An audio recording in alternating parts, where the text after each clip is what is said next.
So guys, we're gonna saddle up on the buddy's V-Rod.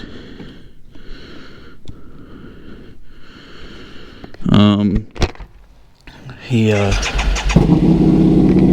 gonna trade this thing in today, so we're gonna ride her down to Faro Harley.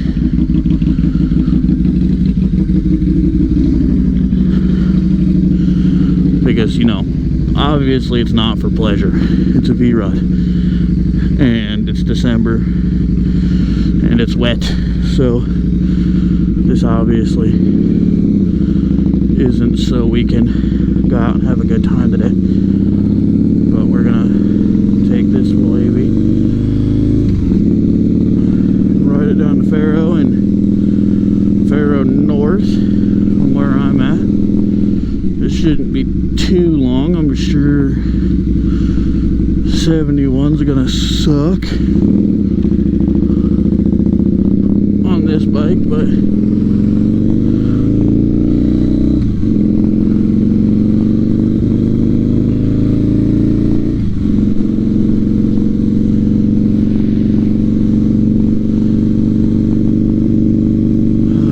don't know what I'll talk about today. Going down here, cousin's looking at a switchback, buddy from work's looking at a Fast Johnny. This is his V-Rod. He's looking at a Fast Johnny Street Glide. I don't know if he's gonna get it or not, but he's looking at one.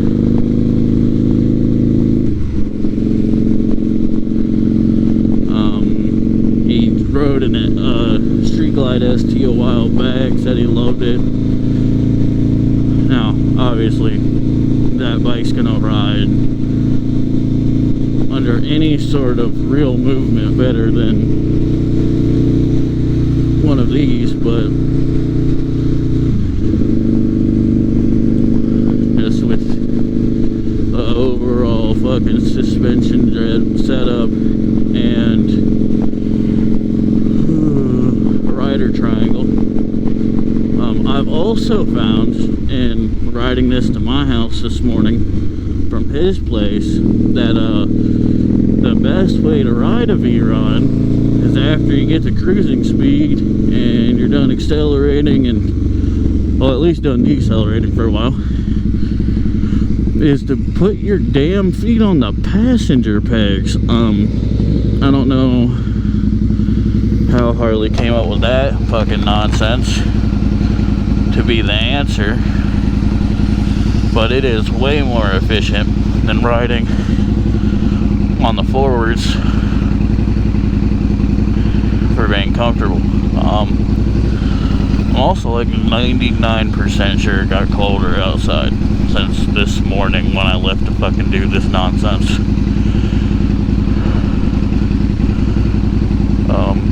So yeah, we're gonna roll down 71. I'm probably gonna talk about the bike feels on the highway later, because I haven't really ridden it on the highway. I've just ridden it on a back road, not really like a road more for 55 to 65, not 70 to 80 mile an hour, and it kind of sucked. She was kind of all over the place. Now, this is Ohio. These aren't smooth roads and shit like that, but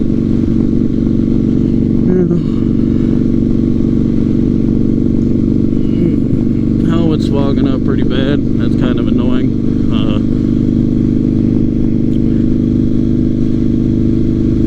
Maybe y'all can let me know when I'm about to hit something. Like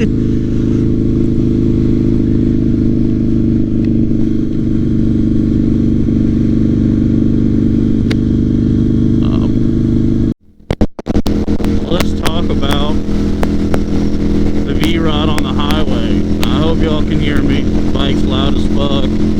This isn't the quietest helmet in the world. That's why I don't do a lot of highway motor vlogging, really. Moto vlogging.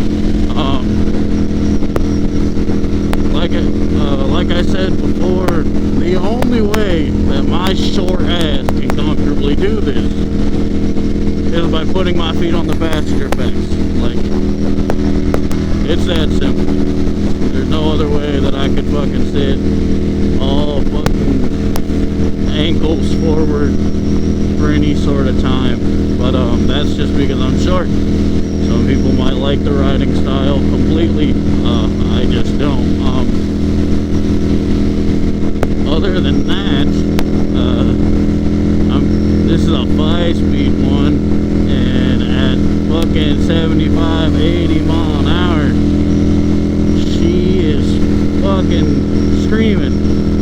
I mean, 5,000 RPM is not a lot for normal bikes, and the gauge says it's not a lot for this bike, but it sure is fucking loud roaring out of the pipes on this thing, which is cool. Drones kind of a lot, but got a guy coming up on me.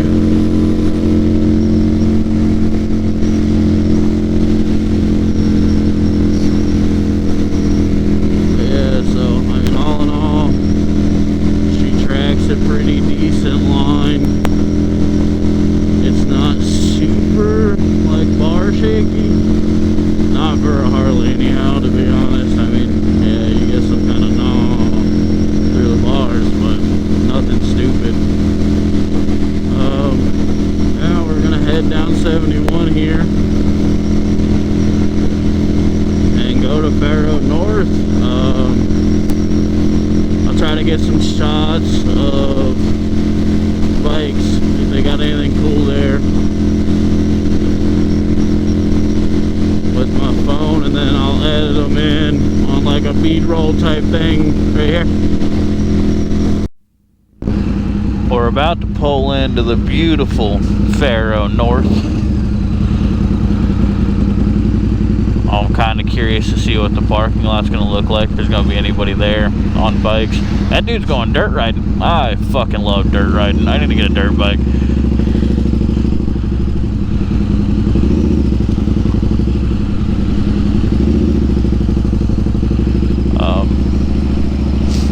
The one thing I always say about playing in the dirt, though, if you're riding in the dirt, you're going to be falling in the dirt. As much as we all don't like to admit it, that's what happens when you ride in the dirt.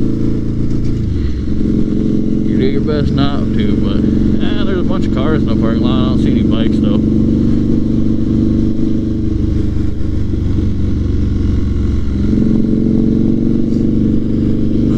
I'll move down here, and I probably could have just cut through the semi-truck lot. I always like the entrance to Faro. I mean, probably not on this piece of shit, but if y'all can't tell, I like bikes that ride good and don't, when I lean, make my foot slide off the fucking peg.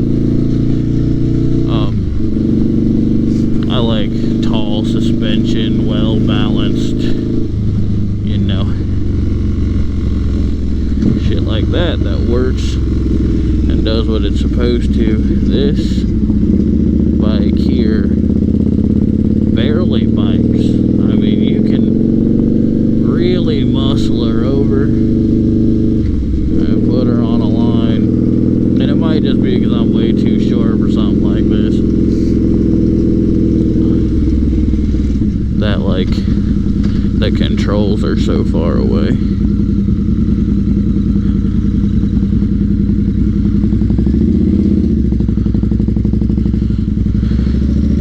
No semis. Well, yeah, this is Faro North. People that don't know it. It's a relatively beautiful place. Oh, look, there is a bike. Look at that. One guy on a bike.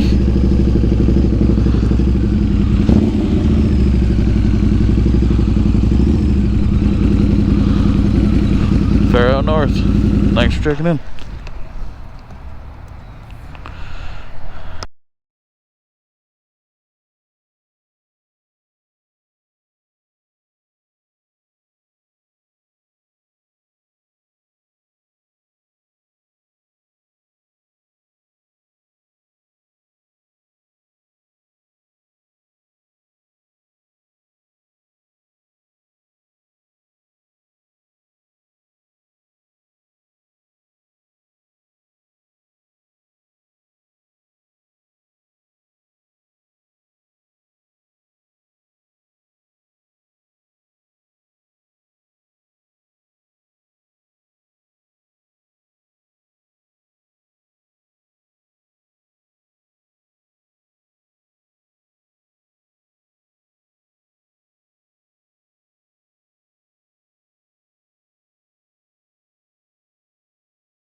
See, Garrett, he's one of my business partners. We're fucking family. I love the guy to death.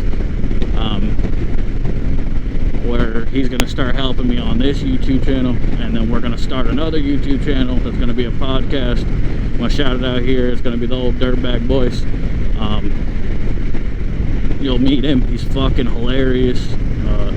Great time with this motherfucker. So what I want y'all to do is I want you to tell me modifications that you've done to your Harley switchbacks. It's a 2014. Tell me everything. I don't give a fuck what it is. Like, I put lights here, or I did this fucking cam, or this transmission, or these forks for this reason, or whatever. Hook me up with as much information as you guys can on what mods y'all did to these bikes, because we're gonna have to pimp this bitch the fuck out. Like, he's rolling with me now. He's gonna have to look fly.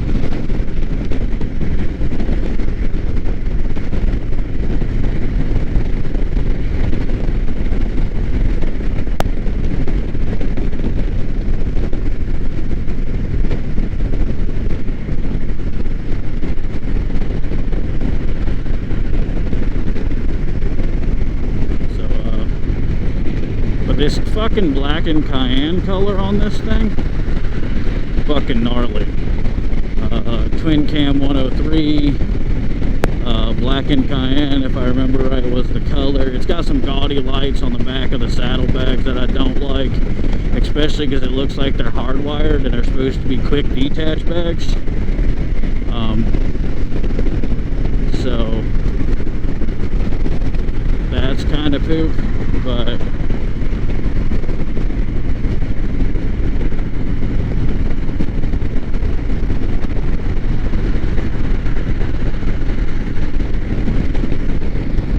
pretty much gonna I'd like to convince him to get rid of this glass, but I don't know with how much riding we're gonna be doing. He might want to keep it, but he's taller than I am, and I basically look right up over top of that motherfucker.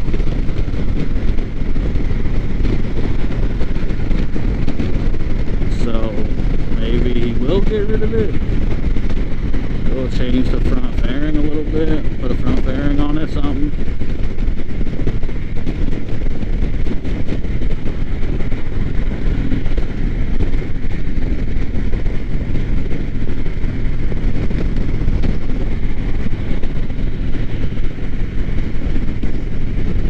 I know he doesn't care about speakers because he wears a helmet, so there's money of that. That'll change though. With riding in the club more, when he's blocking and doing real riding, he'll fucking ditch the helmet. We do a lot of blocking for charity rides and events and stuff, and when you're splitting traffic by 300 goddamn bikes at 100 mile an hour to get to the next intersection so you can block it, you tend to really care about how much you can move your head.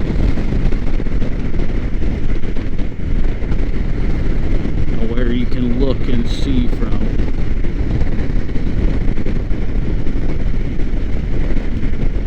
So we'll see how that goes. Currently he's driving Nate's Mach-E back with the kid in it. So we'll see. I haven't seen him yet, but I think he went out the wrong exit and didn't follow me. And if you ever been to Faro North, you know, like if you go out the front,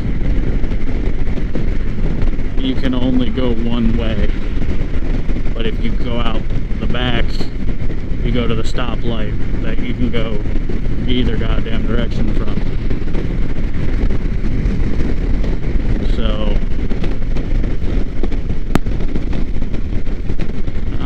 we're gonna roll by Mansfield, which is a damn shame because I want to go home. That clock's wrong, or at least it fucking better be.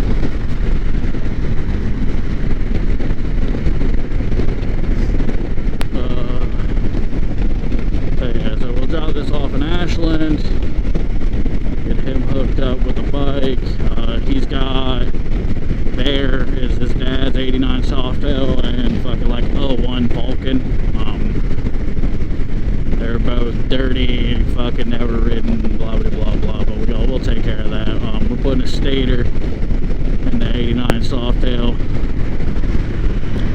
So yeah, like if y'all fucking pay attention to the channel, like the dad's got an '89 Softail. He's got a 2014 Switchback. I got a 2023 Lowrider ST. We like Softails around here. Nate's weird ass got the Street Glide ST, but he's old and is convinced he needs a touring bike for his 40-minute trip back and forth from work.